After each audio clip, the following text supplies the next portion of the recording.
Good evening, Night Owls. Welcome back to the Iron Curtain, the last warm room in a cold, cold war. Sydney, April 1954. A flat above a Russian social club. A Soviet diplomat lies slumped across the bed, dead drunk. And a man is moving through the dark. He slides classified papers from a briefcase and copies names, addresses, dates onto the only paper in the flat, a toilet roll.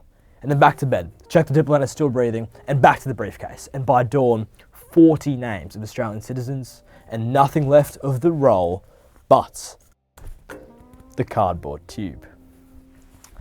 That man was Michael Bielogusky, doctor, concert violinist, refugee, and secret ACO agent. And what he set in motion is now counted among the most defining moments of Australia itself. But tonight, the harder question. Everybody in this affair had a voice, a defector, an abandoned wife, an opposition leader, 3 judges, a screaming airport crowd, and the question that was decided Australia's future was brutally simple. Whose voice would be believed?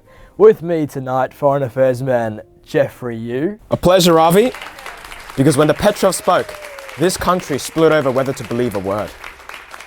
And our historian of the Soviet world, Alexander Van Riel.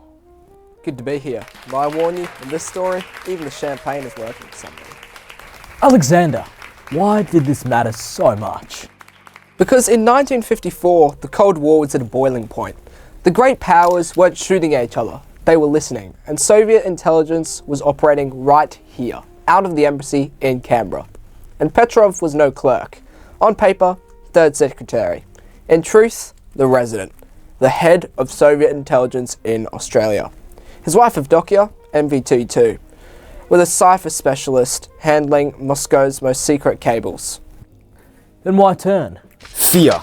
Stalin was dead, and Beria, the secret police chief who had sent the Petrovs here, had just been arrested and shot. Going home could mean a purge. His own government's voice calling him home really just sounded like a death sentence. Look at this room. This room is the weapon. ASIO didn't catch Petrov with wiretaps. It caught him with friendship.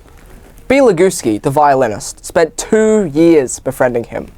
Music, whiskey, late nights above the Russian social club. Well, Petrov believed he was recruiting Bielogusky. The hunter was the hunted. Every word went back to ASIO, until came the offer that sealed it. Asylum and £5,000 for what Petrov could carry out. Even the file name purrs like a nightclub. Operation Cabin 12. And it worked. On the 3rd of April, 1954, Petrov walked out of the embassy for the last time, with the documents that ASIO paid for. Then, the earthquake. On the 13th of April, the final sitting before the campaign, Menzies rose in the House and announced the defection and announced a royal commission into Soviet espionage. Weeks before an election, Labour was expected to win. Labour's leader, Dr. H.V. Evatt, became convinced it was a trap. Time to smear his party and hand Menzies the win. So mark this. Before the Petrov spoke one public word, half the country heard spy, and the other half heard setup. But there was a second Petrov, and her story stopped the country. Evdokia. Her defection was so secret her own husband told her nothing. He simply vanished. To Moscow, she was now a trader's wife. The embassy held her prisoner for 2 weeks. So frightened, she attempted suicide. Then, Moscow sent 2 armed couriers, the 19th of April. The scene no Australian forgot. Mascot Airport, 2 burly men marched a weeping woman across the tarmac toward a Moscow-bound plane, and everyone assumed her death. A crowd of thousands breaks the police cordon. In the chaos, she loses a shoe. And it wasn't over. The plane refueled in Darwin, Australia's one chance. Police disarmed the couriers, and Evdokia was handed a telephone. Her husband's voice, alive, asking her to stay. 15 minutes before departure, she chose. 20th of April, 1954. And here is the hardest night. We love the photograph of the rescue, but listen to what she actually said. Her own signed statement, days later, is heartbreakingly ambiguous. She says the couriers were holding her arms to protect her from the crowd. She never clearly says she wanted rescue at all. Why would she? Her mother and sister were still inside the Soviet Union. Every word could put them before a firing squad. So, when Evdokia finally had a voice, was it hers or fear speaking through her? The most photographed woman in Australia, the face of a defining moment. And 70 years on, we still cannot be certain we ever heard from her. The affair went on the Royal Commission on Espionage. 3 judges, May 1954 to August 1955. Its entire task was tonight's question: which voices told the truth? It turned on 2 pieces of paper. Document H, Profiles of Press Gallery Journalists, written by Fergus O'Sullivan. By 1954, Everett's own press secretary. Everett sacked him on the spot. And Document J, typed inside the Soviet embassy by the journalist Rupert Lockwood. Page 35 named members of his own staff as Soviet sources. Evat's people, in a Soviet document months from an election.